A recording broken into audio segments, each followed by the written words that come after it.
at these cracks.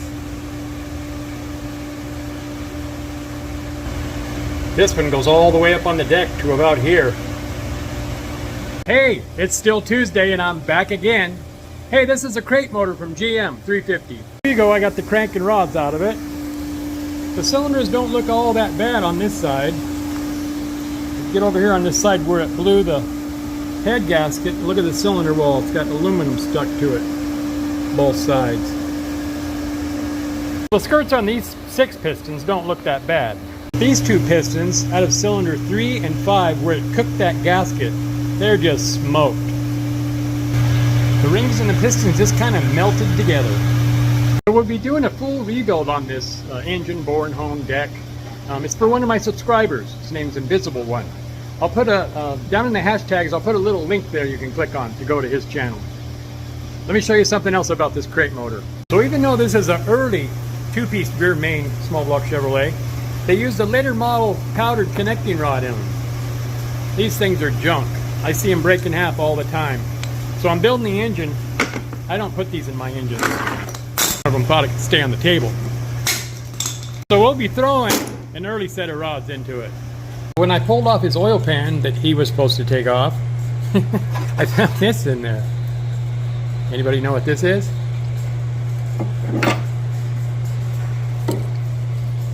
That's off the bottom of the pump here. Just fell off. It might have fell off because look at this. The spot welds holding this baffle down to the pan, the welds came loose. It even cracked it across here. Had to sound like it had a rod knock, I'll bet. So the pan is junk. I don't install oil pans. I do give them a new oil pump with all my engines. The pickup screen can't be reused. And don't ever use these drives with the plastic coupler. So when I build an engine that has an oil pump drive like this small block, I always supply a new drive.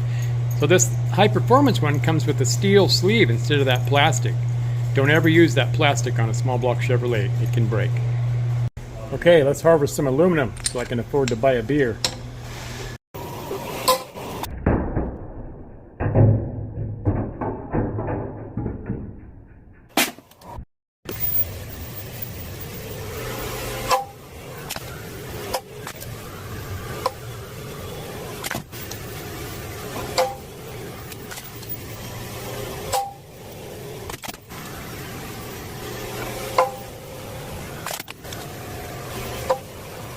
Now it's time to get the block ready for the tank. I gotta get all the plugs out. I'll start with these 3 in the back. These things don't always come out. Let's try this. Sometimes you gotta heat them.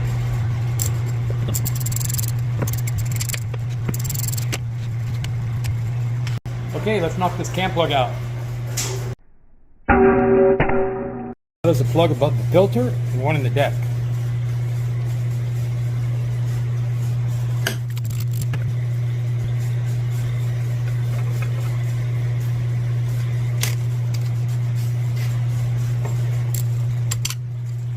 Now let's take these 3 front galley plugs out.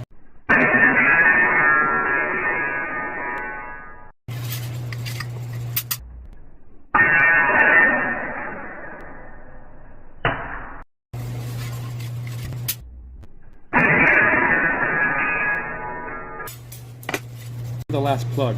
This sits underneath the main cap. So the oil comes from the oil pump and goes into this galley. There's a plug right about here. If that plug wasn't in there, the oil would go straight into the engine. So that plug makes the oil turn and go into the oil filter. So let's remove it, and don't forget to put it back.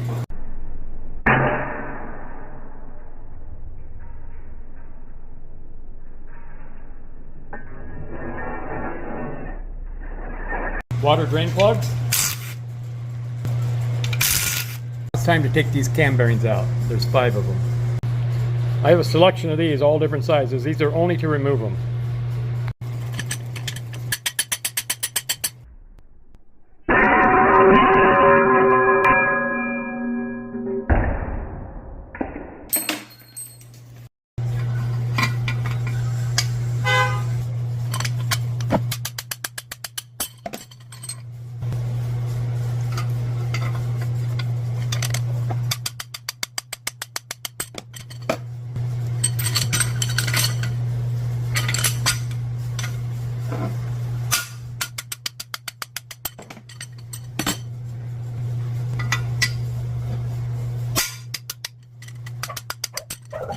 It's time for the freeze plugs. I get blocks in all the time. People have taken apart, I roll them over and cut clank. There's a plug in there and I got to find it.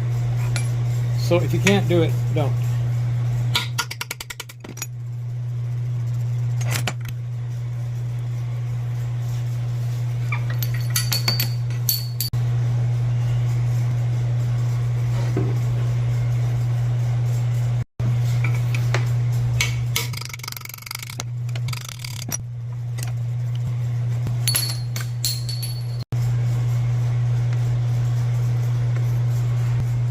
Okay, this one's kind of tough. It's against the cylinder wall. Don't tip it this way, tip it that way, away from this filter, because I'm probably going to have to use vice grips.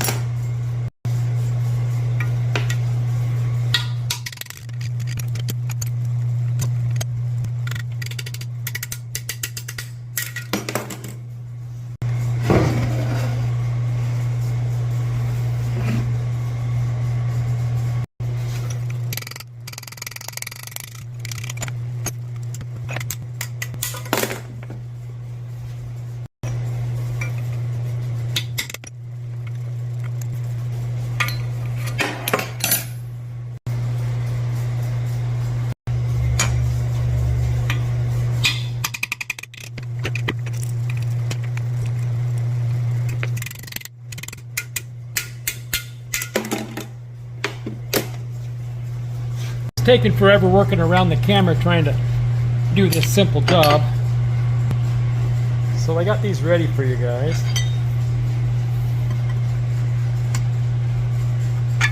There you go. Okay, there you go. It's ready to go in the tank. All the plugs are out. So if I'm going to remove this dowel when it comes out, if it has an alignment dowel like this in your small block, take it out. It can cause issues. I'll also be removing these head dowels because we're going to deck the block. Where's the other one? There it is. So I started out to make it short here, and look what happened. Got carried away, I guess. Boy, it's another hot one. It's almost 7 o'clock at night. I'm going to edit this at home and get it out tonight. I hope you enjoyed it. You guys have a good evening and a great day at work tomorrow. And be nice to each other, okay? Bye.